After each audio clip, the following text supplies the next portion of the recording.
àríbítí àràbàtà.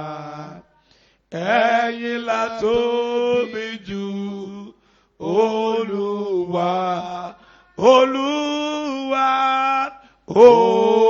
Olúwa. Ẹ̀yin la tóbi jù Olúwa, Olúwa. Ẹ̀yin la tóbi jù àríbítí àràbàtà. Ẹ̀yin la tóbi jù àríbítí àràbàtà. Ẹ̀yin la tóbi jù Olúwa. We lift our name higher. We lift our name higher. We lift our name higher. We lift our name higher. We lift our name higher. We lift our name higher. We lift our name higher. We lift our name higher. Shout hallelujah. Hallelujah. Hallelujah. Hallelujah.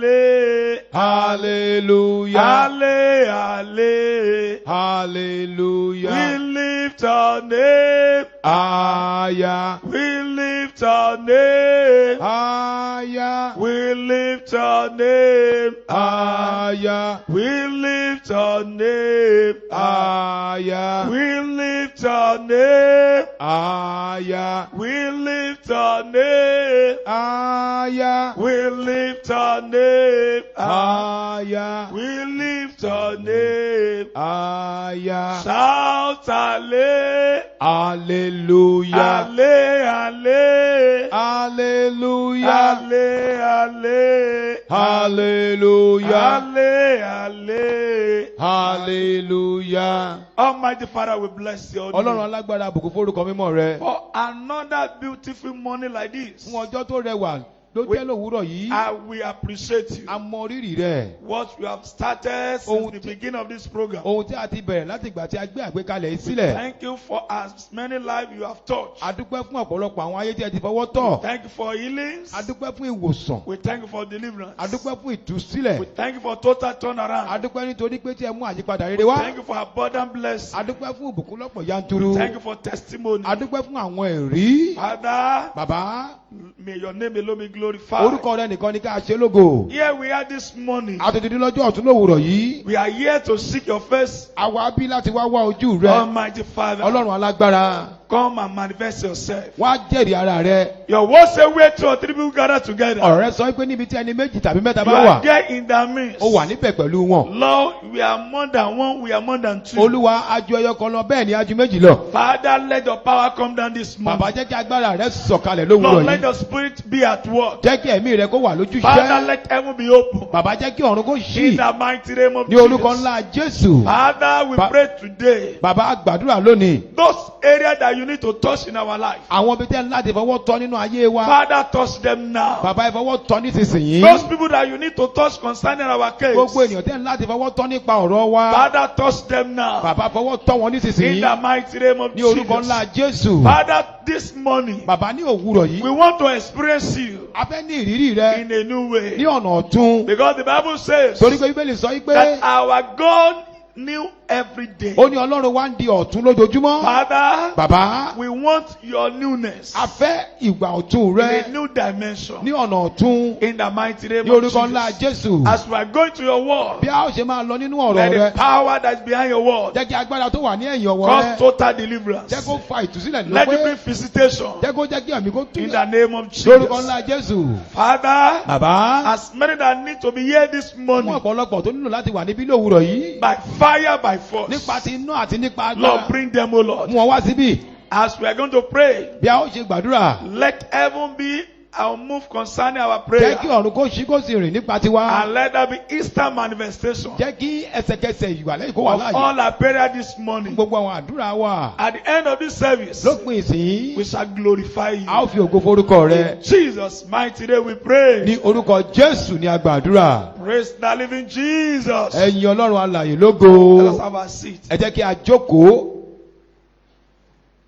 I appreciate the Most High God this morning Mo mọ rírì Ọlọ́run alágbára ní òwúrọ̀ yìí. for another privilege He has given to me Fún àǹfààní tí wọ́n tún fún mi lónìí. to stand before the great people of God. Láti dúró níwájú àwọn ènìyàn Ọlọ́run ńlá. And I also appreciate my spiritual parents Mo mọ rírì àwọn òbí mi nínú Olúwa. for granting me this opportunity Tí wọ́n fún mi ní oore ọ̀fẹ́ to yìí. be the one that will lead us in prayer. Láti jẹ́ ẹni tí yóò ṣáájú wa nínú àdúrà. And I also appreciate everyone Mo tún mọ rírì gbogbo wa that has been coming tí a ti ń wá since the beginning of this special láti program. ìbẹ̀rẹ̀ àgbékalẹ̀ ọ̀tun yìí. I pray for you this Mo morning. gbàdúrà fún ọ lówùúrọ̀ The yìí. reason why you have been coming, Ìdí tí ẹ ṣe ń wá, it shall be made manifest a ó fìdí rẹ̀ múlẹ̀ in the mighty name of ní orúkọ Jesus. ńlá Jésù. So this morning, Ní òwúrọ̀ yìí, God is ready to move in a new dimension. Ọlọ́run ti gbáradì láti rìn ní ọ̀nà ọ̀tun. And He's going to touch every areas of our life. Yóò sì fi ọwọ́ kan gbogbo ipa nípa ayé I wa. want you to be at alert. Mo fẹ́ ká wà ní ìgbáradì. I want you to be set for the move of Mo God. fẹ́ ká wà ní ìgbáradì fún ìrìn Ọlọ́run. I want you to be ready Mo fẹ́ kí ẹ gbáradì for the move of God this fún morning. ìrìn Ọlọ́run ní òwúrọ̀ yìí. And I know Mo sì mọ̀ as God will be moving this wípé morning, bí Ọlọ́run yóò ṣe máa rìn ní òwúrọ̀ He yìí, will locate you yóò wá ọ rí, and He will settle your case yóò sì yanjú ọ̀rọ̀ rẹ in the mighty name of ní orúkọ Jesus. ńlá Jésù. So this morning, Ní àárọ̀ yìí, I'll be ministering wọ́n ó máa sọ̀rọ̀ on what I titled lórí ohun tí mo pe àkọlé rẹ̀ ní Destroying the tree of non-achievement. bíba àìlèṣerere jẹ́. Destroy the tree of non-achievement. Bíba igi àìṣerere jẹ́. Destroy the tree of non-achievement. Bíba igi àìlèdá nǹkan rere yé jẹ́. Praise the Lord. Ẹ̀yin Olúwa, Many of us, ọ̀pọ̀lọpọ̀ wa we have been struggling, àti ń làkàkà we have been laboring. àti ń ṣiṣẹ́. But at the end of it all, Ṣùgbọ́n ní òpin gbogbo rẹ̀, we cannot point at any tangible thing a ò tilẹ̀ lè tọ́ka sí ohun kan that we have achieved èyí tí a ti gbé ṣe. despite our struggle, Láìka ìlàkàkà wa sí despite our laboring. pẹ̀lú gbogbo bí a ṣe ń làkàkà But tó. today, Ṣùgbọ́n lónìí, any power gbogbo agbára that is responsible tó wà nídìí for your non-achievement in life, àìlèdá nǹkan rere ṣe nílé ayé. Almighty God will uproot that power Ọlọ́run alágbára yóò He fa will títí destroy that dòkòtò power. yóò bá agbára náà in the jẹ́ mighty name of ní orúkọ ńlá Jesus. Jésù. Beloved, Àyànfẹ́, the God that we serve Ọlọ́run tí à ń sìn is not an author of failure. kì í ṣe Ọlọ́run tí máa ń jẹ́ kí ènìyàn ní Our ìjákulẹ̀. God is a God of success. Ọlọ́run wa jẹ́ Ọlọ́run àṣeyọrí. And He created you Ó sì dá ẹ in order for you to be successful. láti lè jẹ́ kó o ṣe rere. In fact, His plan for your life Pàápàá ìpinnu rẹ̀ fún ayé rẹ. is for you to have good success. Òun ni kó o lè ní ìṣe rere tó dára. According to the book of Joshua chapter 1 verse 8. Gẹ́gẹ́ bí a ṣe kọ sínú ìwé Joshua orí kìíní ẹsẹ̀ kẹjọ. That is his plan for your life. Èyí ni ìpinnu rẹ̀ fún ayé rẹ. He wants you to be recording success on daily basis. Ó fẹ́ kó o máa ṣe àṣeyọrí ní ojoojúmọ́, Every month, ní oṣooṣù. He wants you to record success. Ó fẹ́ kó o máa ṣe rere. Every year, Ní ọdọọdún, He wants you to record success. ó fẹ́ kó o máa ṣe rere. Every decade, Ní gbogbo ọdún mẹ́wàá He wants mẹ́wàá, to add your life to be full of success. ó fẹ́ kí ayé rẹ kún fún ìṣe rere. But if I may ask you, Tí n bá sì lè béèrè lọ́wọ́ can rẹ, you point to anything that you can call success in your life? ǹjẹ́ o lè tọ́ka sí ohun kan tí a lè pè ní àṣeyọrí ní ayé Can rẹ I bí? point? Can I point Ṣé mo lè náwó at anything called good success in sí my ohun life? kan tí a lè pè ní àṣeyọrí ní ayé mi bí? If you don't want to deceive yourself, Tó o bá fẹ́ tanra rẹ jẹ, you will say no. wàá sọ pé bẹ́ẹ̀ kọ́. But that is not the plans of God for our life. Eléyìí kì í ṣe ìpinnu Ọlọ́run fún ayé wa. Plans of God for our life is for us to be successful. Ìpinnu Ọlọ́run fún ayé wa ni kí a máa ṣe rere But I lọ. want to tell you this Mo morning sì fẹ́ sọ fún ọ ní òwúrọ̀ yìí. that if you have been working hard, Ipe tó o bá ti ń làkàkà, laboring hard, tó o ti ń ṣiṣẹ́, and you don't have anything to show for tó o sì this, ní nǹkan tó o lè tọ́ka sí. this is not from God. Eléyìí kì í ṣe látọ̀dọ̀ Ọlọ́run wá o. This is not the plans of God for your life. Eléyìí kì í ṣe ìpinnu Ọlọ́run fún It's ayé from the rẹ. enemy. Eléyìí wá látàdà àwọn But let's ọ̀tá. open our Bible to the book of Matthew. Ẹ jẹ́ ká ṣí Bíbélì wá sí ìwé Mátéù. Matthew chapter 3, Mátéù orí kẹta verse 10. ẹsẹ̀ kẹwàá. Matthew chapter 3, Ìwé Mátéù orí kẹta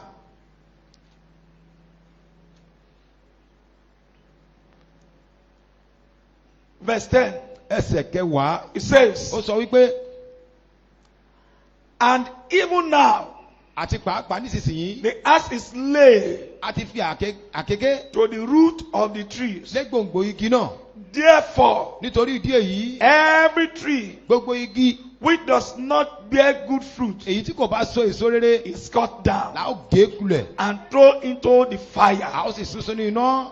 This is the word of God. Èyí ni ọ̀rọ̀ Ọlọ́run. God is ready this morning Ọlọ́run ti gbáradì lówùúrọ̀ yìí to uproot láti fàtú and destroy àti bàjẹ́ whatever that is responsible ohun gbogbo tó wà ní ìdí for your non-achievement in life. àìlèṣeré rẹ nílé ayé. If there's any power, Tí agbára kágbára bá wà there's níbẹ̀, any forces tó bá jẹ́ pé ipá wà that níbẹ̀, is responsible tó jẹ́ pé ó wà nídìí for your laboring ìtòfin ṣiṣẹ́ without achieving success, tó o sì ṣí rere. God is ready to deal with them this Ọlọ́run ti morning. gbáradì láti dójú tì wọ́n ní àárọ̀ yìí. So when it's time for us to pray, Nígbà tó bá tó àkókò fún wọn láti gbàdúrà. beloved, Ará, I want you to pray mo earnestly. fẹ́ kó o gbàdúrà gidigidi. God is ready Nítorí pé Ọlọ́run ti to gbáradì work on your behalf. láti ṣiṣẹ́ nítorí tirẹ̀. Everything that God created, Ohun gbogbo tí Ọlọ́run ṣẹ̀dá rẹ̀. the Bible recorded them that God created them, that everything He created was good. Bíbélì sọ wípé ohun gbogbo tí Ọlọ́run dá dáradára ni. When He created man, Nígbà tó dá ènìyàn, the Bible says Bíbélì sọ wípé it was very good. ó ní ó dára. So, beloved, Nítorí ìdí èyí you are àyànfẹ́ God's creation. nípa ìdásílẹ̀ Ọlọ́run, You are God's creation. iṣẹ́ ọwọ́ Ọlọ́run ni wọ́n ṣe. It's God that created you. Ọlọ́run ló ṣẹ̀dá rẹ̀. Probably you might not understand this. Ó lè má yí ọ. And this has been giving your enemy edge over your life. Eléyìí sì jẹ́ kí ọ̀tá kó máa ṣáájú rẹ ní ohun gbogbo. It is God that created you. Ọlọ́run ló ṣẹ̀dá rẹ̀. And He created you for a Ó sì purpose. dá ọ fún ìdí pàtàkì kan. And one of the purposes He created you to achieve Ìkan nínú àwọn tó dá ọ láti ṣe, is for you to achieve good success. òun ni kó o ṣe rere. It's for you to succeed. Òun ni kó o ṣe àlùyọ. It's for you to make it in Òun ni life. láti jẹ́ kí o ṣe fún ọ ní ayé. Beloved, Àyànfẹ́, you are the crown of His glory. ìwọ ni ògo ẹwà rẹ̀. When you are succeeding in life, Nígbà tó o bá ń ṣe rere ní ayé, God delighted in you. inú Ọlọ́run máa ń dùn sí When you ọ. are not making it in Nígbà life, tó o bá rí ṣe nílé God ayé, is not happy with inú you. Ọlọ́run kò dùn sí ọ. No wonder our Father in the Lord used to say Abalájọ tí bàbá Olúwa máa ń sọ wípé that God is delighted in blessed you, ìpè ó dùn mọ́ Ọlọ́run nínú láti bùkún fún ọ. not in defeated you. Kì í ṣe nínú ìwọ tí a ti lù pa. God is delighted Inú Ọlọ́run máa ń dùn in your blessed you, nígbà tí a bá rí ìwọ in tí a your bùkún fún. lifted you, Nínú ìwọ tí a gbéga. not in your defeated. Kì í ṣe nínú ìwọ tí a ti lù bọ́lẹ̀. Beloved, Àyànfẹ́, when you are laboring, nígbà tó o bá ń làkàkà, you are supposed to record success. ó yẹ kó o ṣe rere ni. You are supposed to achieve something tangible. Ó yẹ kó o rí nǹkan kan ńlá gbámú. But when you have been laboring, Ṣùgbọ́n nígbà tó o bá ń ṣiṣẹ́, you toil concerning your marriage. tó o sì ń ṣiṣẹ́ òun làkàkà nípa ìgbéyàwó rẹ. When it's time for you to enjoy, Nígbà tó tó àkókò fún ọ láti gbádùn, something will just happen. ohun kan yóò sì ṣẹlẹ̀.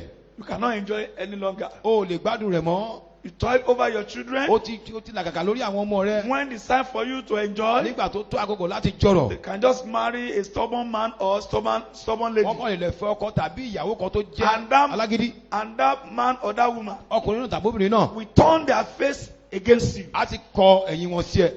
Instead of you to be enjoying the fruit of your labor, Èyí tó yẹ kó fi máa gbádùn iṣẹ́ ọwọ́ rẹ, you now then start to laboring again wàá tún bẹ̀rẹ̀ sí máa làkàkà sí as a parent. gẹ́gẹ́ bí òbí.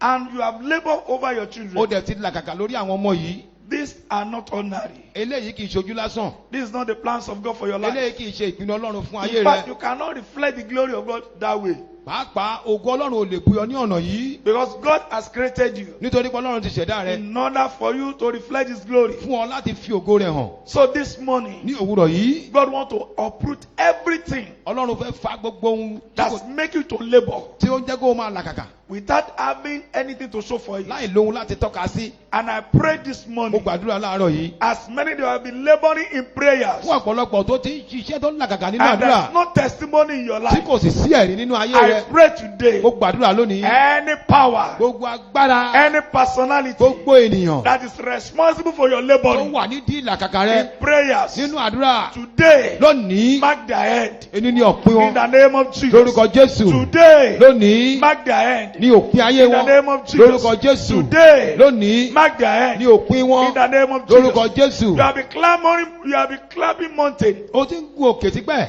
And after you descend from the mountain, nígbà tó bá sọ̀kalẹ̀ látòrí òkè, other people are sharing testimony. àwọn mìíràn ń pín ẹ̀rí wọn. But you don't have any ṣùgbọ́n ìwọ testimony kò to share. sẹ́ẹ̀rí fún ọ láti pín. Today, Lónìí, I pray for mo you gbàdúrà fún ọ. in the mighty name of Lórúkọ Jesus. ńlá Jésù. Testimony will fill your life. Ẹ̀rí yóò kúnnú ayé rẹ. I say testimony will Mo fill your ní life ẹ̀rí yóò kúnnú ayé in the rẹ. mighty name of Lórúkọ Jesus. ńlá Jésù. Beloved, Àyànfẹ́, when we say destroying the tree of non-achievement, nígbà tí a bá sọ pé ká fa igi àìṣerere tú, what are we really talking kí ló ń about? tà ń sọ nípa rẹ̀? What does it mean? Kí ló já mọ́? Destroying the tree of non-achievement means Bíba igi àìṣerere jẹ́, to uproot, ó já sí láti fàtú, to spoil, láti bàjẹ́, or to remove tàbí láti mú kúrò. anything hindering your progress Ohunkóhun tó ń dínà ògo rẹ, or greatness in life, tàbí ìsọdínlá rẹ ní ayé. anything hindering your success Ohunkóhun tó ń dá ìṣeré rẹ or your dúró, advancement in life. tàbí ìtẹ̀síwájú rẹ nílé ayé. The God that created us, Ọlọ́run tó dá wa, He wants you to make progress. ó fẹ́ kí a tẹ̀síwájú. That's what the Bible says. Ìdí èyí ni bẹ́ẹ̀ sọ pé Our God is new every day. Ọlọ́run wa ọ̀tun ni lójoojúmọ́. Our God is not a static God. Ọlọ́run wa kì í ṣe Ọlọ́run tó ń dúró bí omi adágún. God is moving. Ọlọ́run ń rìn. And He wants your life also to be Ó moving. fẹ́ kí ayé rẹ pàápàá rìn. But when you are just there, Ṣùgbọ́n nígbà tó o bá ṣáà wà níbẹ̀ ṣá, you are not recording tí success, o kò ṣe àṣeyọrí, and you are laboring hard, tó o sì ń làkàkà, this is not the work of God. eléyìí kì í ṣe iṣẹ́ Ọlọ́run. Something is wrong somewhere. Kíní kan ti faragbá kankan níbi kankan. And that thing will be dealt with this morning. Ohun yẹn a ó sì yanjú rẹ̀ ní àárọ̀ yìí. Beloved, Àyànfẹ́, there's some evil deposit in your life ó ní àwọn ohun ibi kan tí a ti fi sínú ayé that rẹ will be causing delay tó ti ń fa ìdádúró to your manifestation nínú ìbúyọ rẹ, in your marriage, nínú ìgbéyàwó, in your business, nínú in iṣẹ́ rẹ, your career, nínú iṣẹ́ tó yàn in the work láàyò, of your hand. nínú iṣẹ́ ọwọ́ There's rẹ. something wrong. Kíní kan ti ṣẹlẹ̀. This is not the original plans of God for your life. Eléyìí kì í ṣe àgbékalẹ̀ Ọlọ́run fún ayé rẹ o. The plans of God for your life, Àgbékalẹ̀ Ọlọ́run fún ayé rẹ. that when you labor, Ó ní pé tó o bá làkàkà díẹ̀, success is sure. kí ìṣerere kó sì bọ́ sí Success fún ọ. is certain. Kí ìṣerere kó sì bọ́ When you síbẹ̀. pray, Nígbà tó o bá He gbàdúrà, will answer. kí ó sì dá ọ lóhùn. That's the plans of God for Eléyìí ni us. ìpinnu Ọlọ́run fún ayé wa. But many of us, Ṣùgbọ́n ọ̀pọ̀lọpọ̀ wa, we labor a ó làkàkà over our children, lórí àwọn ọmọ, over our business, lórí iṣẹ́ wa, over our career, lórí iṣẹ́ tá a yàn labor láàyò. in prayer. A ó làkàkà níbi àdúrà. There's no record of achievement. Ṣùgbọ́n kò sí ohun tí a lè rí tọ́ka sí. If I'm a man of God, Tí n bá jẹ́ ènìyàn Ọlọ́run and then we come to it today in your life in the name of Jesus. àwọn ayé wa jẹ́ ní olórúkọ Jésù.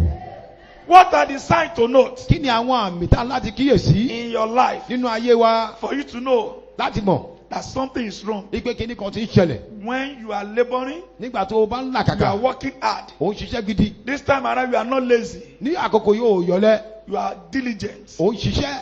But others are recording success. Ṣùgbọ́n àwọn mìíràn ń ṣe rere. And you don't record success. Ìwọ sì rè ó ṣe rere. And you don't know that something is wrong. Ó sì mọ̀ pé kíní kan ń ṣẹlẹ̀. These are the signs to note Èní ni àwọn àmì tá ó kíyèsí. that you need Ipò nílò to destroy láti bàjẹ́. every tree of non-achievement Gbogbo igi tí kò jẹ́ ká ṣe rere in your life, nínú ayé wa, in your business, nínú iṣẹ́ wa, in your marriage. nínú ìgbéyàwó. Number one Àkọ́kọ́ sign rẹ̀, to note, tá ó kíyèsí when you are working hard nígbà tó ń làkàkà and there's nothing that's working in your life, tí kò sì sí ohun tó ń ṣiṣẹ́ nínú ayé rẹ. beloved, Àyànfẹ́, you need to destroy ẹ ń láti bàjẹ́. the tree of non-achievement in your life. Igi tí kò jẹ́ ká ṣe rere nínú ayé You wa. are working day and night, Ó ń ṣiṣẹ́ lówùúrọ̀ àti ní àṣálẹ́. and you don't have anything to show for it. Kò sì sí ohun tó fi yangàn fún un. You are working like elephant Ó ń ṣiṣẹ́ bí erin. and eating like an ant. Ó ń jẹ̀jẹ̀ èérí. Something is wrong Kíní kan somewhere. ń ṣẹlẹ̀ níbì kan. It shows that the enemy have planted Eléyìí fi hàn yí pé àwọn ọ̀tá ti gbin the tree of non-achievement in your life. igi aláìláìṣe rere nínú ayé rẹ. Remember the Bible recorded Rántí pé Bíbélì kọ wípé that when men slept, wípé nígbà tí ènìyàn sùn, enemy came ọ̀tá rẹ̀ wá. to do what? To sow ties. Wọ́n fọ́ èpò. It showed that the enemy has done something wrong. Eléyìí já sí pé ọ̀tá ti ṣe àwọn iṣẹ́ ibi kan. Even the Bible says Bíbélì pàápàá sọ wípé in the book of Matthew chapter nínú ìwé 15 Mátéwò orí kẹẹ̀ẹ́dógún verse 13. ẹsẹ̀ kẹtàlá. This is one of the word of our Lord Jesus Eléyìí Christ. jẹ́ ìkan nínú ọ̀rọ̀ Jésù Olúwa wa. He said, any tree Ó sọ pé gbogbo igi that my father did not plant, èyí tí bàbá mi kò bá gbìn, they shall be uprooted. a ó fa tu tí gbòǹgbò tí So I gbòǹgbò. pray for you today. Ìdí èyí mo gbàdúrà fún ọ. Anything that God did not plant in Gbogbo your ohun tí life Ọlọ́run kò gbìn sínú ayé rẹ, that is growing, èyí tó ń hù, that is increasing, èyí tó ń tóbi sí i, I command them mo pa á to láṣẹ be fún ọ. uprooted in the name of Ká pa àwọn Jesus. títí gbòǹgbò tí gbòǹgbò lórúkọ Jésù. Whatever that God did not planted in your body, Ohunkóhun tí Ọlọ́run kò gbìn sí ara rẹ. that is moving in your body, Èyí tó ń rìn nínú ara rẹ. that enemy has planted in your Èyí body, tí àwọn ọ̀tá ti gbìn síbẹ̀. today Lónìí, I command them mo pa wọ́n láti to live your life in the name kí of wọ́n fi Jesus. ayé rẹ sílẹ̀ lórúkọ Jésù. I command them Mo pa wọ́n láṣẹ fún wọn. to live your body in the name Kí of wọ́n fi Jesus. àgọ́ ara rẹ sílẹ̀ lórúkọ Jésù. Whatever that is growing in your body Ohunkóhun tó wù nínú ara rẹ. that want to destroy your life, Tó fẹ́ ba ayé rẹ jẹ́. that want to frustrate your health, Tó fẹ́ sọ ìlera rẹ di òmìnira. I command Mo now pa á láṣẹ nísinsìnyí. that thing to die. Pé kíkiri yàn kó kú. Number 2, Ìkejì rẹ̀. sign to note. Àmì tá ó kíyèsí. When failure in achieving anything in life, Nígbà tí when you ìjákulẹ̀ experience failure nígbà tí ìjákulẹ̀ bá ń wà. in when you want to achieve anything in Nígbà life, tó o bá fẹ́ ṣe ohunkóhun nílé ayé. when you want to do this, O fẹ́ ṣe léyìí. you fail. Ìjákulẹ̀. You want to do this, O fẹ́ ṣe yìí. it's failure. Ìjákulẹ̀ ni. You want to do this, O fẹ́ ṣe yìí. it's failure. Ìjákulẹ̀ ni. Yorùbá used to say, Àwọn Yorùbá máa ń sọ pé ó dorí akáyín, it turns to the time of the one whose tooth is broken. àkàrà wá di egun. The bean cake turned to bones. Ó dorí akáyín, It turns to the turn of the one that whose teeth is broken. àkàrà wá di egun. Àkàrà bean cake turned to bones. What other people are doing Ohun tí àwọn ẹlòmíràn ń ṣe and they record success tí wọ́n sì ń ṣe àṣeyọrí without struggle. láì máa ń làkàkà. When it comes to your own turn, Nígbà tó bá di àkókò tirẹ̀, you will just experience failure. wàá ṣáà máa rí ìjákulẹ̀ ṣáni. Even people that are not even good, Àwọn tí kò tilẹ̀ mọ̀ nípa rẹ̀ that pàápàá, they just do it wọ́n á ṣe é, and they will have testimony. wọ́n á sì ní ẹ̀rí. When you do it, Nígbà tí wọ́n bá ṣe é, it's another story. ohun mìíràn ló gbé sọ. It shows that the tree of non-achievement Eléyìí dájú pé have been igi planted àìláṣeyọrí in your life. wọ́n ti gbè sínú ayé rẹ̀. And that tree must be uprooted today. A sì ní láti fa igi yẹn tuntun gbogbo tí gbogbo lónìí. Number 3, Ìkẹta rẹ̀, when you experience constant frustration, nígbà tó o bá ń rí ìdojúkọ ní gbogbo ìgbà. when you experience constant frustration, Nígbà tó o bá ń rí ìdojúkọ ní gbogbo ìgbà. you are going to this business, O fẹ́ lọ ṣe iṣẹ́ yìí, you try it a while, o gbìyànjú rẹ̀ fún ìgbà díẹ̀. you are frustrated out. O rí ìdojúkọ. You marry this man, O fẹ́ arákùnrin yìí. after some years, Nígbà díẹ̀, you are frustrated out. o rí of the ìdojúkọ marriage. níbẹ̀. Yeah, anywhere you move to, Gbogbo ibi tó o bá rìn sí, it's frustration. o ṣáà máa rí ìdojúkọ ṣáni. Frustration. Ìdojúkọ ni. It's frustration. Ìdojúkọ ni. To the extent that you are even frustrated to be a living soul. Débi pé pàápàá ìwọ pàápàá ti ní ìdojúkọ láti jẹ́ ènìyàn alààyè. Your name now want to turn to frustration. Orúkọ rẹ pàápàá ó ti fẹ́ di ìdojúkọ. Something is wrong Kíni somewhere. kan ṣẹlẹ̀ níbì kan. It shows that the tree of non-achievement Eléyìí já sí pé igi aláìṣerere has been planted in your life. a ti gbìn sínú ayé rẹ. I pray Mo gbàdúrà as a servant of God, gẹ́gẹ́ bí ìránṣẹ́ Ọlọ́run. that major frustration in your life Èyí tó ṣe gbòǹgbò nínú ìdojúkọ ilé ayé rẹ yẹn. shall be turned A ó yí padà to your major celebration. sí òyì tí ó jẹ́ In the name of Jesus. lórúkọ Jésù. I say it shall be turned Mo ní a ó yí padà to your major celebration. sí àjọyọ̀ gbòógì. Whatever the enemy has been using to frustrate your Ohun tí life, àwọn ọ̀tá fi ń dojúkọ. whatever the enemy has been using to frustrate your marriage, Ohun tí wọ́n lò fi ń dojúkọ ìgbéyàwó rẹ. whatever the enemy has been using to frustrate your Ohun tí wọ́n lò tí business, wọ́n fi ń dojúkọ iṣẹ́ the rẹ. Lord will use it to make you. Olúwa yóò lò ó In the mighty name of láti fi tún Jesus, ọ̀sẹ̀ lórúkọ Jésù. you will never be frustrated out A ò ní dojúkọ of wọn that marriage, nínú ìgbéyàwó of yẹn, that career, nínú iṣẹ́ tó yàn of láàyò that yẹn, business. nínú iṣẹ́ In yẹn, the name of Jesus, lórúkọ Jésù. in that business, Nínú iṣẹ́ tó wà yẹn, you will begin to be celebrated. ó bẹ̀rẹ̀ sí ní máa jẹni tí à ń In ṣe the àjọyọ̀ mighty rẹ̀. name of Jesus. Lórúkọ ńlá Jésù. In the mighty name of Lórúkọ Jesus. ńlá Jésù. It happened to Peter in the Bible. Ó ṣẹlẹ̀ sí Pétérù nínú Bíbélì. What Peter knew how to do best. Ohun tí Pétérù mọ̀ ọ́ ṣe jù. It got to a certain time. Ó tó àkókò kan. He began to experience frustration. Ó bẹ̀rẹ̀ sí máa rí ìdojúkọ. When we study the book of Luke chapter 5, Ẹ bá òwe Lúùkù orí karùn-ún. the Bible recorded Bíbélì kọ wípé that Peter has given up. ìpè Pétérù pàápàá ti bọ́hùn. He has concluded Ó tiẹ̀ ti sọ lókun pé because they thought all the night. nítorí pé ní gbogbo òru ni wọ́n fi ń làkàkà. That night, Ní alá yẹn, all the fish, gbogbo àwọn ẹja they planned to frustrate Peter wọ́n ti pinnu láti dojúkọ Pétérù and other fishermen. àti gbogbo àwọn apẹja. Anyone that plan to frustrate you Ẹnikẹ́ni tó fẹ́ dojúkọ in your marriage, nínú ìgbéyàwó in rẹ, your business, nínú iṣẹ́ rẹ, the heaven will frustrate their efforts. ọ̀run yóò dojúkọ wọn ní gbogbo ọ̀nà. I said the heaven will frustrate their Gbogbo ọ̀run efforts yóò dojúkọ gbogbo ìjẹ́lẹ̀ in wọn. the mighty name of Lórúkọ Jesus. ńlá Jésù. But thank God for our Lord Jesus Christ Adúpẹ́ fún Olúwa wa Jésù Kristi. that intervened tó dá sí i. I pray today, mo gbàdúrà lónìí. heaven will intervene ọ̀run yóò rí over ọ̀dà your situation. ní gbogbo ọ̀nà rẹ. In the mighty name of lórúkọ Jesus. ńlá Jésù. Number 4, ìkẹni rẹ̀. when there is satanic embargo nígbà tí àgbégidínà èṣù on your progress, tó bá wà lórí ọ̀nà ìṣerere rẹ. you'll be experiencing wàá máa ní ìrírí no achievements. àìní àṣeyọrí. Number 5, ìkarùn rẹ̀.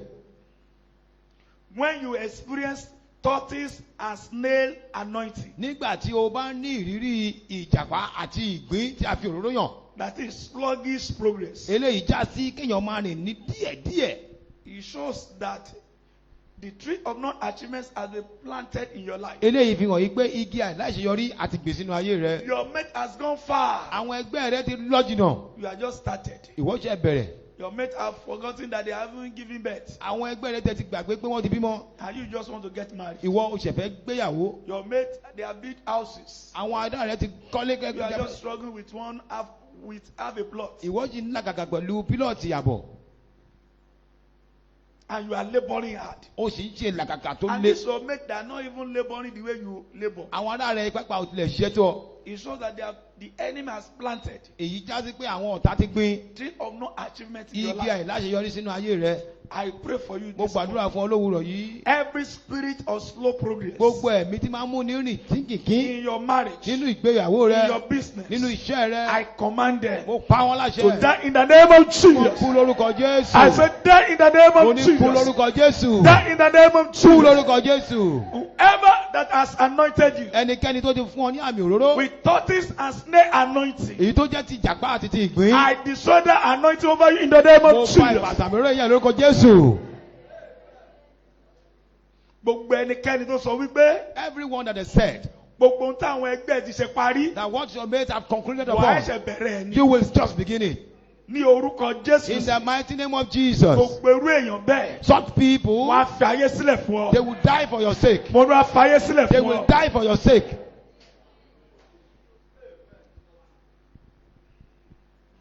Beloved, Àyànfẹ́, sluggish progress. ìrìn ní kíunkíun. Your mates are planning their retirement age now. Àwọn ará rẹ̀ wọ́n ti ń pinnu bí wọ́n ṣe máa sinmi nínú And you iṣẹ́. are just looking for a new job. Ìwọ yìí ń wá iṣẹ́ tuntun. That is sluggish progress. Eléyìí ni rírìn ní ọ̀nà kúkúrú. Your mate, they are planning that I'm 45 years now. Àwọn ará rẹ̀ ti sọ pé At least mo ti in the tó next ọmọ 5 years, okùn ọdún márùn-ún I péré should be able to resign from this job. kí n sinmi níbi iṣẹ́ tí mo tilẹ̀ ń ṣe yìí Started to enjoy my life. láti máa gbádùn ayé But mi you are lọ. just started carrying your CV. Ṣùgbọ́n here ìwọ and sì ń gbé ìwé tó fi ń wáṣẹ́ káàkiri. there, submitting your CV. Ó sì ń pín káàkiri. That is sluggish progress. Eléyìí ni rírìn ní ọ̀nà tí I pray for you today mo gbàdúrà fún ọ lónìí in the mighty name of lórúkọ Jesus. ńlá Jésù. Any power Gbogbo agbára that does not want you to catch up with your tí kò fẹ́ mates, kó o bá àwọn ẹgbẹ́ rẹ pé in the mighty name of lórúkọ ńlá Jesus, Jésù in your life, nínú ayé rẹ in your family, nínú ẹbí rẹ that power will die. kí agbára náà kó kú That power will kí die. agbára náà kó That dòkú power will die. agbára náà yóò dòkú. The sixth sign to note, Ìkẹfà tá ó tún kíyèsí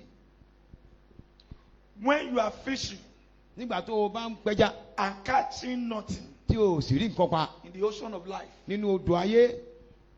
we are fishing O fẹ́ pẹja and you caught nothing ṣùgbọ́n o ò rí nǹkan kan pa in the ocean of life. nínú odò ayé. You are just moving here and there, O ṣáà rìn sí ìsọ̀hún struggle here and there. o ń làkàkà níbí àti lọ́hún. The enemy has turned you to what? To a wind. Àwọn ọ̀tá ti sọ ẹ́ di èpò. You are just moving. O ṣáà rìn kiri. You try this business, O gbìyànjú iṣẹ́ yìí after a while, you abandon it. ní ìgbà díẹ̀ o pátì. And you cannot point at something tangible that you O have lè achieved. tọ́ka sí ohun kan pàtó tó rí ṣe. Today, Lónìí the Lord will deliver you. Ọlọ́run yóò tú ọ The sílẹ̀. Lord will deliver me. Ọlọ́run yóò tú mi In the sílẹ̀. mighty name of Jesus. Lórúkọ ńlá Jésù. The last sign to note, Èyí tó gbẹ̀yìn nínú àwọn tá a kíyèsí. when you don't have anything to show for your living, Nígbà tó o ní ohun kan pàtó tó o lè tọ́ka sí fún ìgbé ayé rẹ. you don't have anything O ò ní nǹkan kan pàtó worthwhile to show tó o lè tọ́ka sí for your living, fún ìgbé ayé rẹ. something is wrong. Kíní kan ń ṣẹlẹ̀. They want you to be growing in age wọ́n fẹ́ kó o máa dàgbà ní ọjọ́ orí and have nothing to show. ṣùgbọ́n kó o máa rí nǹkan tọ́ka sí. I pray for mo you. gbàdúrà fún ọ As many that have been caused fún ọ̀pọ̀lọpọ̀ tí a ti gégùn fún or placed embargo upon, tàbí tí a ti gbégi dínà and rẹ̀ just be advancing in age, wípé máa dàgbà lọ́jọ́ orí and you will never have anything to show for ṣùgbọ́n máa that rí age. kankan láti tọ́ka sí ọjọ́ orí Today, yìí lónìí that curse, ègún yìí that spell èpè is yìí being removed from you in the name of Jesus. lórúkọ Jésù. Beloved, àyànfẹ́ this morning, ní òwúrọ̀ yìí God is ready Ọlọ́run ti gbáradì to assist you láti ràn ọ́ lọ́wọ́ to uproot every tree of non-achievement láti fa igi tí kò jẹ́ ká ṣe rere tú in your life, nínú ayé rẹ in your nínú business, iṣẹ́ rẹ in your marriage, nínú ìgbéyàwó provided you are ready tó o bá ti gbáradì to battle against it in your prayer. láti bá a jagun nínú àdúrà rẹ. Hear this. gbọ́ eléyìí God's work can never be spoiled iṣẹ́ Olúwa kò lè bàjẹ́ o or ruined àbí ká parun because you are God's work. nítorí pé iṣẹ́ Ọlọ́run ni ìwọ ṣe. You are the work of His hand. ìwọ ni iṣẹ́ ọwọ́ rẹ̀. He created you in His own image. ó dá ọ ní àwòrán ara rẹ̀. So God's works can never be destroyed nítorí ìdí èyí iṣẹ́ Olúwa kò ṣeé or bàjẹ́ spoiled tàbí ká bàjẹ́ or ruined. tàbí ká parun. But you need to run to your Maker. ṣùgbọ́n òun láti sáré padà lọ sọ́dọ̀ When ìṣẹ̀dá you rẹ̀. are started to experiencing non-achievement in your nígbà life, tó o bá ti rí ìrírí àìlèdáhùn rere ṣe nínú ayé in rẹ your business, nínú iṣẹ́ rẹ because God is ready nítorí pé Ọlọ́run ti gbáradì to deliver you láti tú ọ sílẹ̀ from any form of failure, lọ́wọ́ gbogbo ìjákulẹ̀ any form of poverty. gbogbo ìṣẹ́kíṣẹ́. He's ready ó ti gbáradì to change your life around. láti yí ayé rẹ po. He's ready ó ti gbáradì to remove your destiny. láti tún àyànmọ́ rẹ Remember, ṣe. He's our remoder. ẹ má gbàgbé pé òun ló máa ń tún àyànmọ́ ṣe. There's nothing the enemy has kò destroyed sóhunkóhun tí àwọn ọ̀tá ti bàjẹ́ that God cannot repair. tí Ọlọ́run kò lè tún ṣe. There's nothing the enemy has planted in your kò life. sóhunkóhun tí ọ̀tá lè ti gbìn sínú ayé Be rẹ. it sickness, ìbá jẹ́ àìsàn be it poverty, ìbá jẹ́ ìṣẹ́ be it frustration. ìbá jẹ́ ìdojúkọ. Mention it. dárúkọ rẹ̀. God has the power Ọlọ́run ní agbára to destroy them, láti bà gbogbo to rẹ̀ jẹ́ uproot them. láti fà wọ́n tu. In order for your life fún ayé rẹ and for my life àti fún ayé to mi reflect His glory. láti fi ògo rẹ̀ I hàn. pray for you. mo gbàdúrà fún ọ. I pray for as many mo gbàdúrà fún as ọ̀pọ̀lọpọ̀ connected to this program tí ó wò wá nínú in gòkè the mighty name lórúkọ of Jesus. Jésù. Whether the enemy like it or not, bóyá ọ̀tá fẹ́ dàbọ̀ as kọ̀ from today, látòní lọ your marriage, ìgbéyàwó your rẹ family, ẹbí rẹ your business iṣẹ́ rẹ shall begin to reflect the glory of tí ó God. bẹ̀rẹ̀ sí máa fi ògo In Ọlọ́run the hàn mighty name of ní Jesus. orúkọ ńlá Jésù. Your life ayé rẹ will never bring reproach to the name of God. kò ní mú ìtìjú wá sí orúkọ In the Ọlọ́run mighty name of lórúkọ Jesus. ńlá Jésù. Beloved, are you ready this morning aráyé ti gbáradì láàárọ̀ yìí to uproot every tree of non-achievement? láti fa igi àìlèdáhùn ṣe tú. Are you fed up ǹjẹ́ ó ti sú ọ with constant frustration? pẹ̀lú ìjákulẹ̀ ní gbogbo ìgbà? Are you tired of failure? ǹjẹ́ ó ti sú ọ ní gbogbo Are you ìjákulẹ̀? tired of laboring hard ǹjẹ́ ó ti sú ọ láti máa and having làkàkà nothing to show? láì má rí ohun gbogbo tó bá Are sí? you tired of turtles and snake anointing? ǹjẹ́ ó ti sú ọ láti máa rìn gẹ́gẹ́ bí ìgbín tàbí ìjàpá bí? If you are ready, tó o bá ti gbáradì God is ready this morning Ọlọ́run ti gbáradì láàárọ̀ yìí to destroy láti bàjẹ́ whatever the enemy has ohunkóhun tí planted àwọn ọ̀tá ti in gbìn your life. sínú ayé rẹ. So I want you to be on your feet ẹ jẹ́ ká di lórí ẹsẹ̀ wa as we are going to pray. nígbà tá a ó gbàdúrà. I want you to be on your feet mo fẹ́ kó wà lórí as ẹsẹ̀ we rẹ are going to pray. nígbà tá a ó gbàdúrà. This morning, ní àárọ̀ yìí the Lord will use His mighty axe Olúwa yóò lo ọwọ́ àáké rẹ̀ and destroy láti bàjẹ́ anything that need to be destroyed ohunkóhun tá a láti and bàjẹ́ uproot tá a láti fàtú whatever that need to be uprooted tá a láti fàtú in your life, nínú ayé in rẹ your business, nínú iṣẹ́ rẹ in the mighty name of lórúkọ Jesus. ńlá Jésù. Are you ready? ǹjẹ́ ẹ ti gbáradì bí? I want to ask your neighbor. mo fẹ́ kó béèrè lọ́wọ́ ẹ tó Neighbor, wà are lẹ́gbẹ̀ẹ́. you ready? arájọ ti gbáradì. Are you ready? ǹjẹ́ o ti gbáradì? I am ready èmi ti gbáradì o to change level. láti yí ayé mi padà sí I am ọ̀tun. ready mo ti gbáradì to move to the next level. láti tẹ̀síwájú sí I ìpele tó am kàn. ready mo ti gbáradì to reflect the glory of God. láti fi ògo Ọlọ́run hàn. So I want you to pray this prayer. ìdí èyí gbàdúrà yìí. Oh Lord, Olúwa o send your house of fire rán àáké iná rẹ to the foundation of my life sí ìpìlẹ̀ ayé mi and kó destroy o sì bàjẹ́ every evil plantation there. gbogbo igi tá a gbìn ní ìròyìn. Oh Lord, Olúwa send your house of rán fire àáké iná rẹ into the foundation of my sí life ìpìlẹ̀ ayé mi and kó o destroy sì bàjẹ́ any evil plantation gbogbo irúgbìn in my ibi foundation. nínú ìpìlẹ̀ mi. Prayer. Gbàdúrà. You cannot pray. Ẹ ò lè gbàdúrà. Ah. Pray, pray, pray.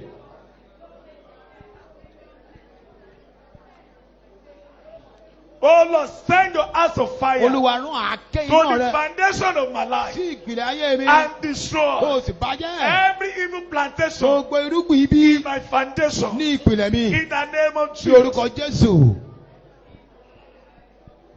Oh Lord, send your house of fire. Olúwa rán àáké iná rẹ. Send your house of Rán fire. àáké iná rẹ. Send your house of Rán fire. àáké iná rẹ. Send your house of Rán fire àáké iná to rẹ. the foundation of my Sí marriage, ìpìlẹ̀ ìgbéyàwó to mi. the life of my Sí children, ayé àwọn ọmọ mi. and Kó o destroy sì bàjẹ́. every evil Gbogbo plantation irúgbìn ibi in the life of my tó wà family, nínú ayé ẹbí mi. in the life of my Tó wà children, láyé àwọn ọmọ mi. in the name of Lórúkọ Jesus. Jésù.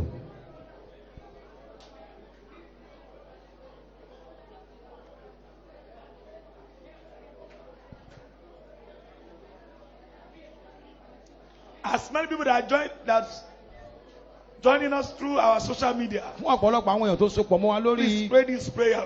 ẹ gbàdúrà yìí.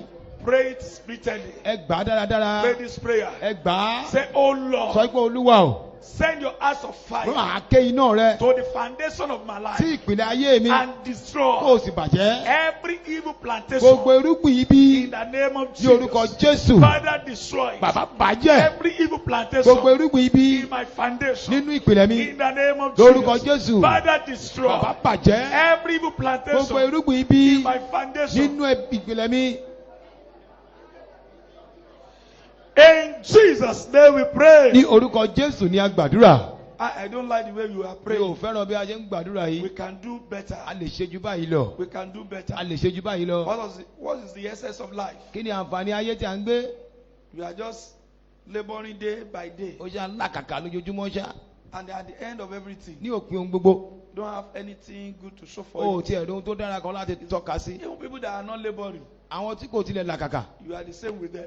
Ìwọ pẹ̀lú wọn bákan náà lẹ́rí. So I want you to pray this Mo fẹ́ kó prayer. gbàdúrà yìí. We are going to call blood of A ó Jesus pe ẹ̀jẹ̀ Jésù 3 times. ní ìgbà mẹ́ta. Flush out Tú jáde from my system nínú ara mi. every inherited satanic deposit. Gbogbo ohunkóhun tí a ti jogún nípa ti èṣù wa. Blood of Jesus. Ẹ̀jẹ̀ Jésù Flush out tú jáde from my system nínú ara mi. every inherited satanic deposit. Gbogbo ohun tí èṣù ti Are you jogún. ready? Ẹ̀jẹ̀ ti gbáradì. Are you ready? Ǹjẹ́ ti gbáradì? We are going to call blood of Jesus 3 A ó times. pe ẹ̀jẹ̀ Jésù 1, 2, mẹ́ta. go. Blood of Jesus. Blood of Jesus. Blood of Jesus. Flows out of my Tú system jáde kúrò lára mi. every inherited satanic deposit. Gbogbo ìjogún bá Flush them out. Flush them out. Tú jáde. Flush them out. Tú jáde. Flush them out. Tú jáde. Flush them out. Tú jáde. Flush them out. Tú jáde. Flush them out. Tú jáde. Blood of Tú Jesus. jáde. Flush them out. Ẹ̀jẹ̀ Jésù. Blood of Jesus. Tú jáde. Flush them out. Ẹ̀jẹ̀ Jésù. Blood of Jesus. Ẹ̀jẹ̀ Jésù. Flush them out. Ẹ̀jẹ̀ Jésù. Blood of Jesus. Flush them out. Tú jáde. Blood of Jesus. Ẹ̀jẹ̀ Jésù. Flush them out. Tú jáde. Blood of Jesus. Ẹ̀jẹ̀ Jésù. Flush them out. Tú jáde. Blood of Jesus. Ẹ̀jẹ̀ Jésù. Flush them out. Tú jáde. Blood of Jesus. Ẹ̀jẹ̀ Jésù. Flush them out. Tú jáde. Blood of Jesus. Ẹ̀jẹ̀ Jésù. Flush them out. Tú jáde.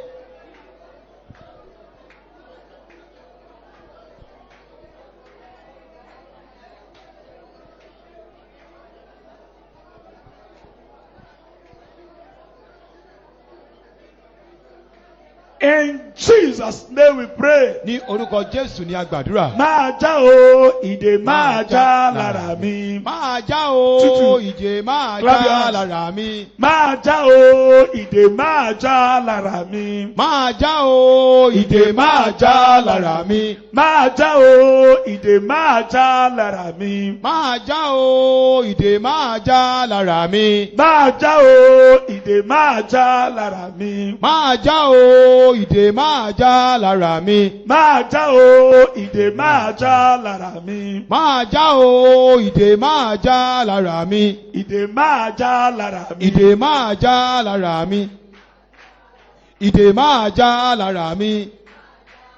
Ìdè máa In já. Jesus' name we pray. Ní orúkọ Jésù ni a gbàdúrà. I want you to pray. Mo fẹ́ kó o gbàdúrà.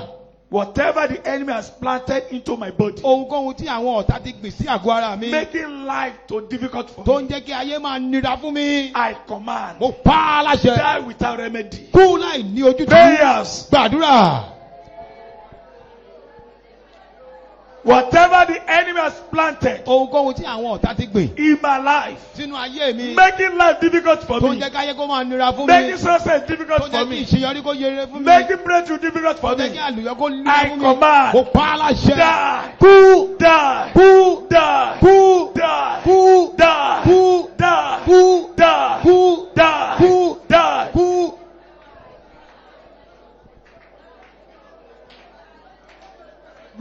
dáadáa. Pray this prayer very well. Gbogbo tó ti gbìn sí mi lára. Everything that has been planted in my body Tó ń jẹ́ kí oríire that kó is, jẹ́ èèwọ̀ fún mi. that is making success to be an abomination Ó for yá me. máa kú. Die.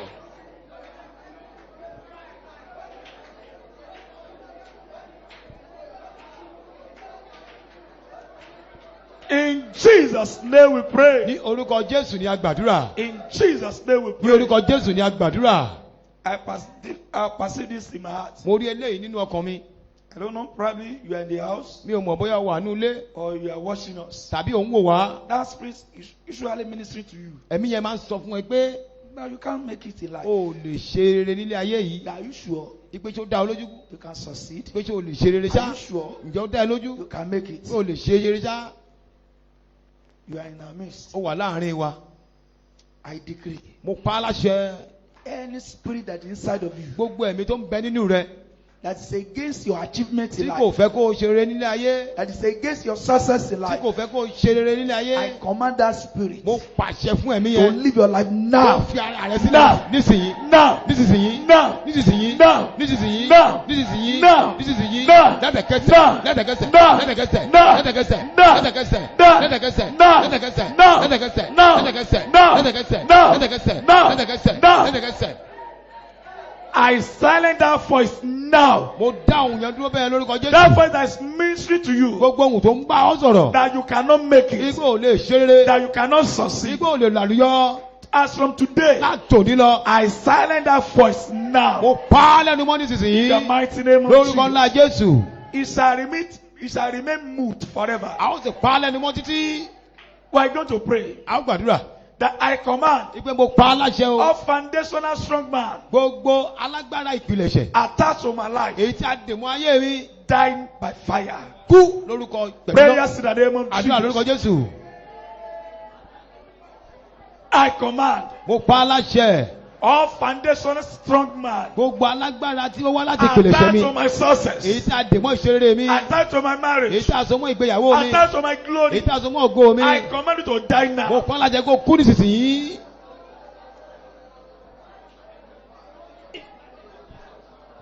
Every foundational strong man, strong woman, die in the name of Jesus.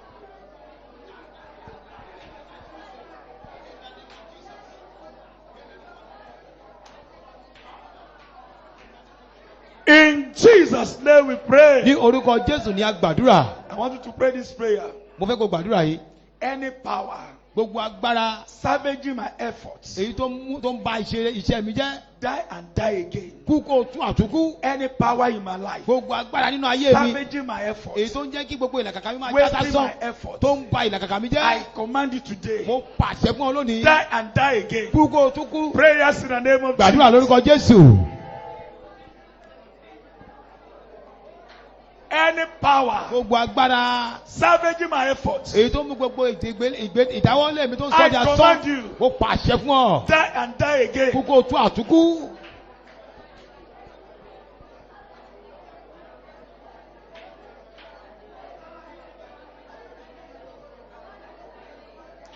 Any power savaging my efforts, Gbogbo agbára tó ń ba ìdáwọ́lé mi jẹ́. I command you today, Mo pàṣẹ fún ọ lónìí. die, Kú àtúkú. Die.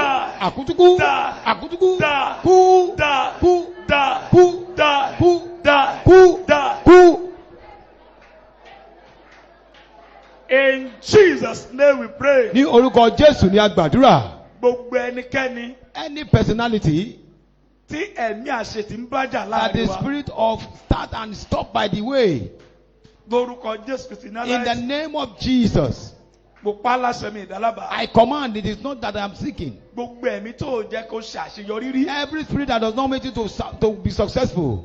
Gbogbo ẹnikẹ́ni tá a ti fi àmì àṣetì sí lára. Every personality that is having the spirit of start and not finish it. O kọ́lé, o kọ́ lákọ̀tì. You build your house and you build it in a house. Òṣìṣẹ́, o ṣe lápàtì. You walk and you stop by the way. O ṣègbéyàwó, o ṣe lápàtì. You got married and you stop by the way. Gbogbo ẹnikẹ́ni tí ẹ̀mí àṣetì ń bájà. Every power that is having such Ò ń spirit. wò mí ní. Ò ń gbọ́ mi ní. You are hearing me? Lórúkọ Jésù Kristi. In the name of Mo Jesus. pa láṣẹ ẹ̀mí ẹ̀ kó fi ayé ẹ̀ I sílẹ̀. command that spirit depart from your body.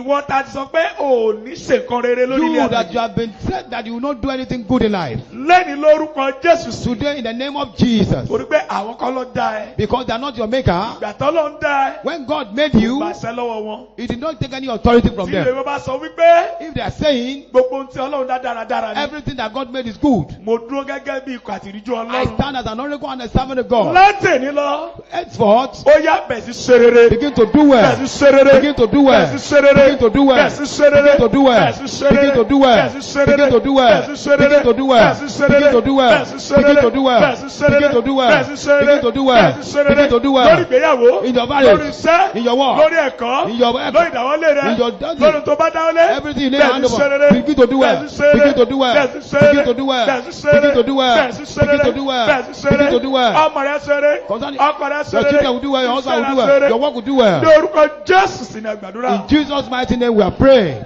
We are still going to pray. A ó tún gbàdúrà. Every spirit of breaking down Gbogbo ẹ̀mí ìjákulẹ̀. at the edge of breakthrough, Nígbà tí a bá fẹ́ ṣe rere, I command you, mo pa á láṣẹ fún be ọ. consumed by fire. Iná kó gbé ọ mì. Prayers in the name of Àdúrà Jesus. lórúkọ Jésù. Every spirit of breaking down Gbogbo ẹ̀mí tí máa ń jẹ́ ká ní at ìjákulẹ̀. the edge of breakthrough in my Nígbà life, tó bá kú díẹ̀ ká ṣe rere, I command you, mo pàṣẹ fún be ọ. consumed by fire. Iná kó gbé ọ mì. Be consumed by Iná kó fire. gbé ọ mì. Be consumed by Iná fire. kó gbé ọ mì.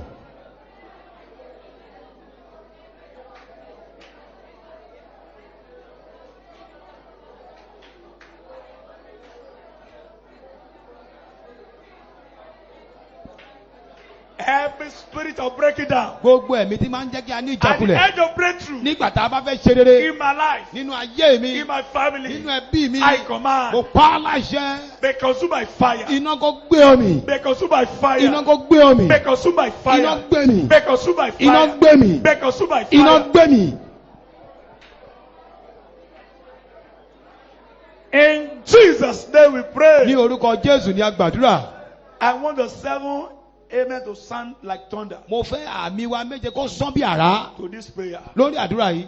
Any power, Agbára kágbára, any forces, ipákípá, any demon ẹnikẹ́ni tó jẹ́ ìrètí inside you, tó wà nínú rẹ, outside you, níta rẹ, from your village, nílé bàbá rẹ, from your father's house, nílé bàbá rẹ, from your mother's nílé ìyá house, rẹ, that always turn your good news tó máa ń sọ ìròyìn rere to rẹ bad news di suddenly. di ìbànújẹ́. If I'm a servant of Bí mo God, bá jẹ́ ìránṣẹ́ Ọlọ́run, I command mo pa á láṣẹ. that power, Agbára náà, that demon, èṣù that náà, spirit gbogbo ẹ̀mí to náà. die with enemy in the name of Sílẹ̀ Jesus. lójútu lórúkọ Jésù.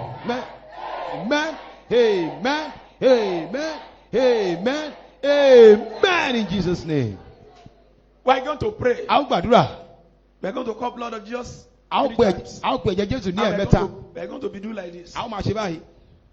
And we're going to pray this way. A ó máa gbàdúrà báyìí. Every cause of non-achievement Gbogbo ègún máa ń ṣe rere. upon my head, Ló wà lórí mi. upon my life, Ló wà ní ayé be mi. removed now. Kúrò Be nísinsìnyí. removed now. Kúrò nísinsìnyí. Blood of Jesus. Ẹ̀jẹ̀ Jésù. Remove them now. Yọ wọ́n kúrò. Blood of Jesus. Ẹ̀jẹ̀ Jésù. Remove them Yọ now. wọ́n kúrò. We're going to call blood of Jesus. A ó 3 pè ẹ̀jẹ̀ times. Jésù lẹ́ẹ̀mẹ́ta tó. And we're going to be removing it. A ó máa yọ kúrò. Are we set? Ǹjẹ́ a ti gbáradì? Are we ready? Ǹjẹ́ a ti gbáradì? Blood of Jesus. Ẹ̀jẹ̀ Jésù. 3 times. Ní ìgbà mẹ́ta. 1 to go. Ó yá. Blood Ẹ̀jẹ̀ of Jesus. Jésù. Blood of Ẹ̀jẹ̀ Jesus. Jésù. Blood of Ẹ̀jẹ̀ Jesus. Jésù. Every cause Gbogbo ègún. of non-achievement Ìpè máa rí dèrè jọ́jì. upon my head, Lórí mi. upon my life, Lórí ayé mi. be removed now. Máa kúrò. Be removed now. Kúrò níbẹ̀. Be removed now. Kúrò. Be removed Kúrò now. níbẹ̀. Be removed Kúrò now. níbẹ̀. Be removed now. Kúrò níbẹ̀. Be removed now. Kúrò níbẹ̀. Be removed Kúrò now. níbẹ̀. Be removed now. níbẹ̀. Be removed Kúrò now. níbẹ̀. Be removed Kúrò now. níbẹ̀. Every cause Gbogbo ègún. of non-achievement Ìpè máa dáhùn rere ṣe. in marriage, Nínú in ìgbéyàwó. Nínú business, iṣẹ́ mi. in the life of my Nínú children, ayé àwọn ọmọ mi. I Mo command pa á by láṣẹ. the power in the blood of Nígbà Jesus, ìjà ló wà ní ẹ̀jẹ̀ be Jésù. removed Kúrò now. níbẹ̀ nísinsìnyí. Upon my life, be removed Lórí ayé now. mi kúrò níbẹ̀. Upon my things, be removed Nínú now. iṣẹ́ mi kúrò níbẹ̀.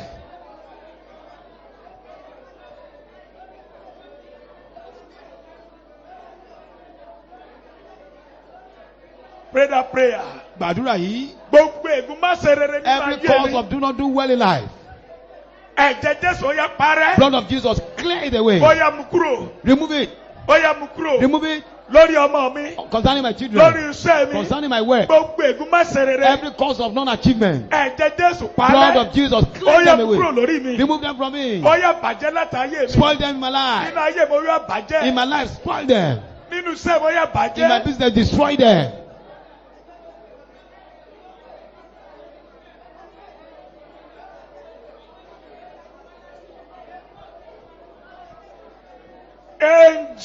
name we pray. Ní orúkọ Jésù ni a gbàdúrà. I want you to pray. This is the second to the last prayer. Mo fẹ́ ká gbàdúrà kan tó kù I yìí. want you to pray. Àdúrà tó kù yìí. Every evil eyes Gbogbo ojú ibi monitoring my achievement. tó ń ṣọ́ ìṣerere mi. Jésù. I command. Mo pa láṣẹ. Receive blindness. Receive blindness. Ìfọ́jú kó bá ọ. Any evil eyes Gbogbo ojú ibi monitoring my achievement. tó ń ṣọ́ ìṣerere mi. I command. Mo pa láṣẹ. Receive blindness. Ìfọ́jú kó bá ọ. Prayers. Àdúrà. In the name of Jesus. Lórúkọ Jésù. Every evil eyes Gbogbo ojú ibi. monitoring my achievement. Èyí tó ń ṣọ́ ìṣerere mi. Monitoring the achievement of my business. Tó ń ṣọ́ ìṣerere iṣẹ́ mi. Monitoring the achievement of my Tó ń children. ṣọ́ ìṣerere àwọn ọmọ mi. I Mo command. pa láṣẹ. Receive blindness. Gbà ìfọ́jú. Receive Gbà blindness. ìfọ́jú. Receive Gbà blindness. ìfọ́jú. Receive Gbà blindness. ìfọ́jú. Receive Gbà blindness. ìfọ́jú.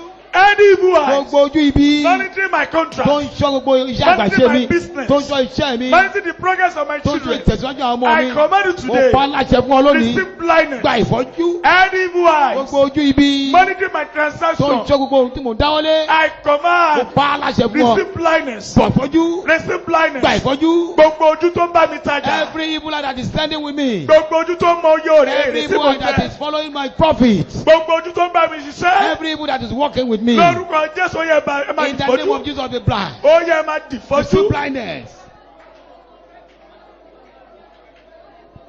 In Jesus' name we Ní pray. orúkọ Jésù ni a gbàdúrà. I want you to prophesy over your life. Mo fẹ́ ká sọ àsọtálẹ̀ sínú ayé You know wa. those areas that you want to record Ní achievements. gbogbo ibi tí o ti fẹ́ ṣe àṣeyọrí. So I want you to begin to prophesy. Bẹ̀rẹ̀ sí ní máa sọ àsọtẹ́lẹ̀. We are going to pray A ó gbàdúrà that as from today, pé látòní lọ. I receive power Mo gba agbára to achieve great things in láti life. ṣe ìṣerere ńlá ní ayé. In marriage, Nínú ìgbéyàwó. in business. Nínú I iṣẹ́. receive that power Mo gba agbára to náà build a house, láti kọ́ to ilé. get married. Láti ní You know ìgbéyàwó. what you want in life. O mọ ohun tó o fẹ́ nílé ayé. So I want you to begin to prophesy. Mo fẹ́ kó máa sọ àsọtẹ́lẹ̀. Are you ready? Ǹjẹ́ o ti gbáradì? The Bible says, Bíbélì sọ wípé that thing that I hear you ohun tí mo saying, gbọ́ pé ìwọ ń sọ. that is what I will Ohun lèmi do. yóò ṣe. And the Bible Bíbélì says sọ wípé that whatever you ask in my name, a ó pàjẹ́ ọkàn ní orúkọ that mi. is what I will Ohun do. lèmi yóò ṣe. So I want you to open your mouth Ìdí èyí mo fẹ́ kó lanu and rẹ. say, Mo fẹ́ Lord, gbọ́ Olúwa. as from today, Látòní lọ. I receive Mo power gba agbára to achieve greater things in láti máa life. ṣe ìṣerere I láláyé. receive power Mo gba agbára to succeed in life. láti ṣe àlùyọ. I receive Mo gba power agbára to get the best in life. láti rí tó dára jù I láyé. receive power Mo gba agbára to enjoy my life. láti máa gbádùn I ayé mi. receive power Mo gba agbára to be successful in láti life. ṣeré láyé. I receive Mo power gba agbára to break through. láti lu àlùyọ. I receive power Mo gba agbára to record success. láti ṣe I ìṣerere. receive power Mo gba agbára to get the best. láti ní tó dára I jù. receive power Mo gba agbára to have the helpers láti ní that I aláàánú. desire Aláàánú in my business. nínú iṣẹ́ mi. Begin to decree. Bẹ̀rẹ̀ sí ní máa pa láṣẹ.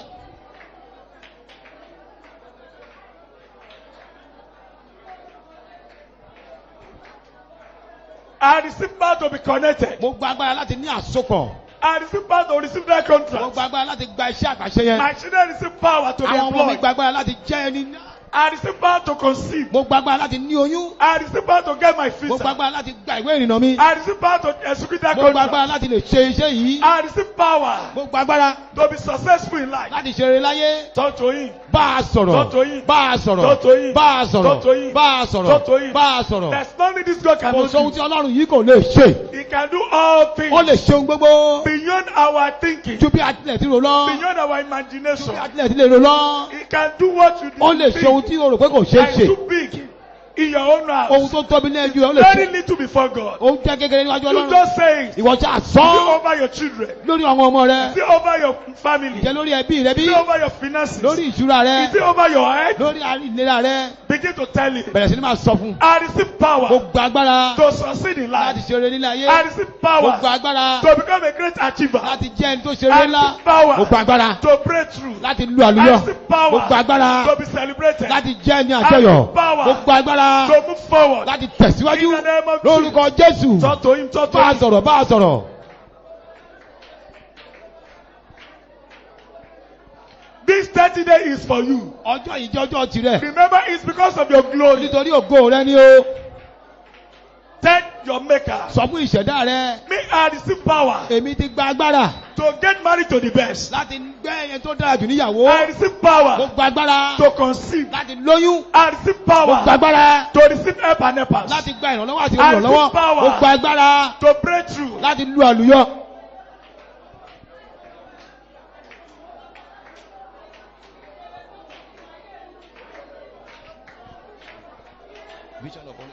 In Jesus' name we Ní pray. orúkọ Jésù ni a gbàdúrà. I pray for you this Mo morning. gbàdúrà fún ọ lówùúrọ̀ yìí. Achievement will never be scarce in your life. Àṣeyọrí kò ní wọ́n lọ́yàyé rẹ. Àṣeyọrí kò ní di ohun ọ̀wọ́n nínú ayé rẹ. Achievement will not be scarce in your life. I prophesy Mo sọ àsọtẹ́lẹ̀ over every failure in your life. lórí gbogbo ìjákulẹ̀ nílé ayé rẹ. As from today, Látòní by lọ, the power of the Most High God, pẹ̀lú agbára they Ọlọ́run, are hereby converted to outstanding success. àsọ wọn di ìṣerere ńlá. I decree Mo sọ̀rọ̀ àṣẹjáde. any power Gbogbo agbára saying no, tó ń sọ pé bẹ́ẹ̀ you kọ́, will not achieve greater things igbó on ò ní earth. ṣerere ńlá lé ayé. That power Agbára náà, shall be laid to rest. a ó sọ́ di Shall be òkú. laid to Yóò rest. dòkú. Shall be laid to Yóò rest. dòkú. Shall be laid to Yóò rest. dòkú. If there's any tree of non-achievement Tí a bá rí igi tí a gbìn kí ó kó má ṣeré. planted in your Èyí family tí a gbìn sínú ẹbí rẹ. that does not make anyone in your family Tí kò jẹ́ kẹ́nikẹ́ni nínú to ẹbí rẹ. achieve greater things, Kó rí ohun rere ṣe. that is working in your life, Tó ń yẹ́ lòdì sí ayé rẹ. I decree, Mo pa á láṣẹ. let the angel of God Jẹ́ kí áńgẹ́lì Olúwa uproot that tree in the name of kó Jesus. fà á tú lórúkọ Jésù. If there's any miracle killer in your life, Tí a bá rẹni tó ń ba iṣẹ́ ìyanu jẹ́ nínú ayé rẹ. today Lónìí, they will die. wọ́n kú. They will die. Wọ́n kú. They will die. Wọ́n kú. They will die. Wọ́n dòkú. They will die. Wọ́n dòkú. They will die. Wọ́n dòkú. They will die. Wọ́n dòkú. They will die. Wọ́n dòkú. They will die. Wọ́n dòkú. They will die. Wọ́n dòkú. They will Wọ́n die. dòkú. Whatever you are being fed upon, Ohunkóhun tí a fi bọ́ ọ when you are still a baby nígbà tó jẹ́ ọmọ ọwọ́ or when you are young, tàbí nígbà tó kéré, that does not make you to record success, èyí tí kò jẹ́ kó ṣe rere, that making you to get blessing and lose the tó blessing, ń jẹ́ kó rí ìbùkún gbà tó tún jábọ́ lọ́wọ́ that rẹ, make you to get helper and lose the tó jẹ́ kó helper. rí aláàánú tó yánú tún I jábọ́ lọ́wọ́ decree. rẹ. Mo pa á láṣẹ. Let the blood of Jẹ́ Jesus kí ẹ̀jẹ̀ Jésù destroy it in your body, kó bàjẹ́ lára destroy rẹ. it in your Kó life, bàjẹ́ láyé rẹ. destroy it in your Kó body, bàjẹ́ láyé destroy it rẹ. in your life, Kó bàjẹ́ láyé destroy it in your rẹ. body, Kó bàjẹ́ láyé destroy it in your rẹ. life. Kó bàjẹ́ láyé In the name rẹ. of Jesus. Lórúkọ Jésù. As from today, Látòní lọ, the heaven will classify you ọ̀run yóò kà ọ́ among greater mú achievers àwọn tí yóò ṣe rere in ńlá this life. ní ayé yìí. In the name of Lórúkọ Jesus. Jésù. So shall it be. Bẹ́ẹ̀ ni yóò rí. In the name of the Orúkọ Father Ọlọ́run Bàbá, and of the Son Ọmọ and of the Holy àti Spirit. Ẹ̀mí Mímọ́. In Jesus' name we Ní pray. orúkọ Jésù Kristi la gbàdúrà.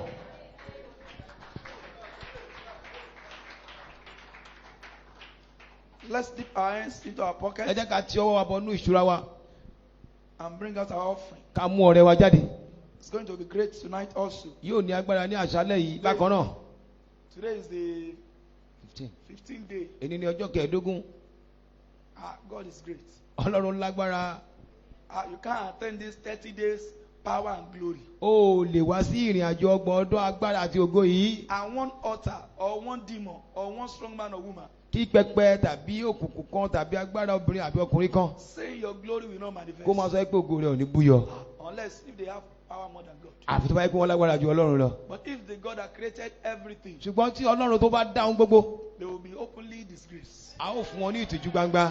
So the only solution Ojútùú ẹyọ kan ṣoṣo. is that don't give up in coming. Òun ni pé má ṣe yigbì láti máa wá. Make sure that you are always here, Rí i pé o wà níbí ní gbogbo ìgbà. both morning and evening. Ní àárọ̀ àti ní ìrọ̀lẹ́. And I know Mo sì mọ̀ wípé that in these 30 days nínú ìrìn àjò ọgbọ̀n ọjọ́ yìí program, tí a gbé and kalẹ̀ because yìí of your glory, àti nítorí ògo the rẹ, Lord will set you. Ọlọ́run yóò yanjú ọ̀rọ̀ rẹ. Lift up our offering. Ẹ gbé ọrẹ yín sókè. Let's be on our feet as we have given Ẹ to jẹ́ ká God. dé sókè nígbà tá a fún Ọlọ́run.